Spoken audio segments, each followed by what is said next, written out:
Naisip mo na ba na ang katapusan ay hindi darating na may mga pagsabog, kundi sa katahimikan? Isang kilos, isang kamatayan, isang pangalan. At kung tayo ba'y nabubuhay ngayon sa eksaktong sandali na inilalarawan, halos 1,000 taon na ang nakalipas.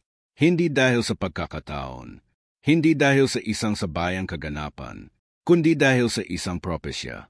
Ngayon, maririnig mo ang tungkol sa isang nakalimutang pahayag at kung paano ito maaaring nagsimula na matupad sa pagkamatay ng isang tao. Abril 21, Vatican. Nagising ang mundo sa balita. Si Papa Francisco ay pumanaw ngayong umaga, sa ganap na 7:35. Tahimik ang Roma. Luhang nakikita sa mga mata ng milyon-milyong tao. Ngunit para sa ilan, hindi lang ito ang katapusan ng isang pontifikado. Ito ay ang senyales na matagal nang nawawala. Ang simula ng isang mas malaking bagay, at marahil ay hindi na may babalik. Ang propesya ay mula pa noong ika-12 siglo. Si San Malachias, isang arsobispo mula sa Ireland, ay diumano'y nakatanggap ng isang pangitain sa Roma. Ayon sa kanya, ang bawat susunod na papa ay ilalarawan sa pamamagitan ng isang mahiwagang kasabihan. 112 na pahayag. Isang listahan na nagsimula kay Celestino ay at nagtapos sa isang pangalan. Pedro Romano. Ang huling pastor. Ang huli bago ang paghuhukom. Ang simbolikong katauhang ito, Pedro Romano. Siya raw ang maggagabay sa iglesia sa panahon ng malalaking pagsubok. Pagkatapos niyang mamuno, ayon sa propesya, wala ng ibang papa. Malalaglag ang Roma. Magsisimula ang paghuhukom. At hindi na magiging pareho ang mundo. Ngunit sino nga ba si Pedro Romano? Hindi Pedro ang pangalan ni Papa Francisco. Ipinanganak siya sa Argentina, hindi sa Roma.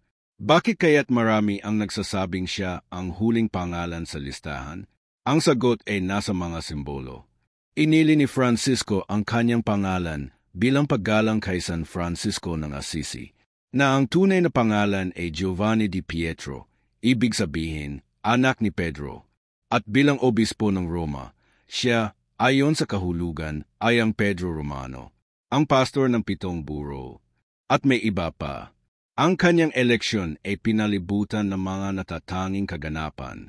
Ang unang Jesuitang Papa, ang unang Latinong Amerikano, ang unang hindi Europeo sa mahigit 12 siglo. Mga senyales ng pagbabago, mga senyales ng bagong panahon. Sa panahon ng kanyang pontifikado, ang mundo ay pumasok sa isang pabagsak na kalagayan. Mga pandaigdigang krisis, digmaan, pandemya, panloob ng mga iskandalo, at ang pananampalataya, tahimik na, ay unti-unting nakakabasag. Sinubukan ni Francisco na lapitan ang iglesia sa mga mahihirap. Ngunit siya ay nakatagpo ng matinding pagtutol mula sa mga konserbatibo. May nagsasabing, pinapalabnaw niya ang pananampalataya. Ang iba naman ay tinitingnan siya bilang pastor na patuloy na nagsisikap na iligtas ang natirang bahagi. Kaya, ang tanong ay nananatili. Siya ba ang huli? Nagsimula ang katapusan kay Pedro, ang apostol, at maaaring magtapos sa isa pang Pedro. Ang bilog ay nagsasara. Ang propesya ni San Malachias ay hindi nagtatapos sa pag-asa. Nagtatapos ito sa paghuhukom. Pagkatapos ni Pedro, wala nang sinasabing iba. Walang bagong papa. Walang bagong panahon. Katapusan na lamang. Ngunit, paano kung ito ay higit pa sa isang listahan? Paano kung nagsimula lamang si Malachias ng isang serye na magkakaugnay ng mga propesya? Paano kung ang aklat ng Apokalipsis, ang mga kasulatan mula sa Dead Sea, at ang ikatlong lihim ng Fatima, ay lahat nag-uugnay patungo sa isang sandali? Ito ba? Ang mga senyales ay naroroon.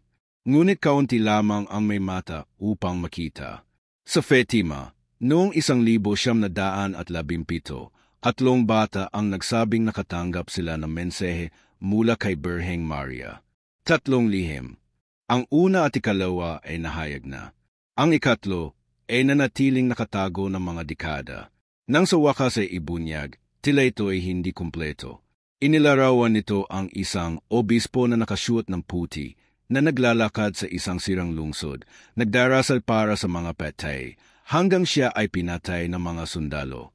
Sinabi ng Vatican na ito ay simboliko. Ngunit maraming teologo ang nagsasabing, hindi pa nailahad ang tunay na ikatlong lihim. At ito ay nagsasalita tungkol sa apostesya, ang pagbagsak ng pananampalataya mula sa loob ng iglesia. Sa Apokalipsis, Kabanata 13, inilalarawan ang hayop na lumalabas mula sa dagat. Isang pampulitika at relihiyosong figura na nagtatamo ng kapangyarihan sa mundo gamit ang matatamis na salita, ngunit may madilim na layunin. At sa kanyang tabi, isang peking propeta, 2 puwersa na nagtutulungan upang linlangin maging ang mga pinili. Isang pagkakataon lamang ba na sa mga nakaraang taon, nakita natin ang mga leader na nakakaisa para sa kapayapaan. Ngunit lalapit na palayo sa katotohanan, sinabi ni Jesus, "Kapag nakita ninyo ang kasuklam-suklam na pagkawasak sa banal na lugar, tumakas kayo." Mateo 24:15. Ano ang ibig sabihin ng kasuklam-suklam na ito? May ilang naniniwala na ito ay ang pagbaluktot ng doktrina. Ang iba naman, ang pagsalakay ng mga maling guro. Ngunit sa lahat ng kaso, malinaw ang babala, magkakaroon ng isang panahon na matinding kalituhan espiritual, na ang katotohanan ay magiging bihira, at ang panlilinlang kaakit-akit, at ngayon na ang trono ni Pedro ay bakante. Sino ang mag-aangkin? Siya ba ay isang tao na pananampalataya? O isang kadena sa pagbagsak ng katapusan?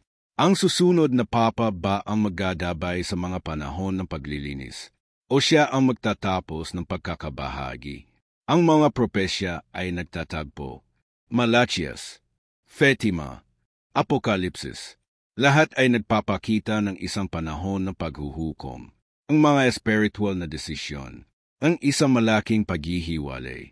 Ngunit marahil ang pinakamahalagang bagay ay hindi kung kailan darating ang katapusan, kundi kung paano ka magiging kapag dumating na ito. Handa ka na ba? Ang iyong kaluluwa ba ay gising o natutulog? Namumuhay ka ba sa liwanag o nasanay ka na sa dilim? Ang propesya ay maaaring isang babala, ngunit ang pagsisisi ay isang susi. At ang pananampalataya, isang kanlungan. Ang pagkamatay ng isang papa ay maaaring magmukhang isang kaganapang pampulitika o relihiyoso. Ngunit paano kung ito ay higit pa rito? At paano kung ito ay ang eksyo ng isang sinaunang pangako? Isang paalala na tayo ay mas malapit kaysa sa iniisip natin. I-share ang video na ito sa isang mahal mo sa buhay. Marahil ngayon, higit sa anumang panahon, ito na ang oras upang magbukas ng mga meta at ihanda ang puso.